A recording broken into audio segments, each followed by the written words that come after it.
ఆంధ్రప్రదేశ్ రాష్ట్ర ఉప ముఖ్యమంత్రి పవన్ కళ్యాణ్ ఆరోగ్య పరిస్థితి తెలుసుకునేందుకు రాష్ట్ర ముఖ్యమంత్రి చంద్రబాబు నాయుడు పవన్ కళ్యాణ్ నివాసానికి చేరుకున్నారు.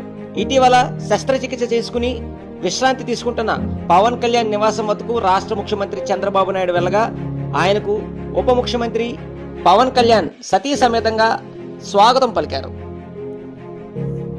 ఈ సందర్భంగా పవన్ కళ్యాణ్ ఆరోగ్య పరిస్థితిపై కుశల ప్రశ్నలు అడిగి తెలుసుకున్నారు ముఖ్యమంత్రి చంద్రబాబు నాయుడు.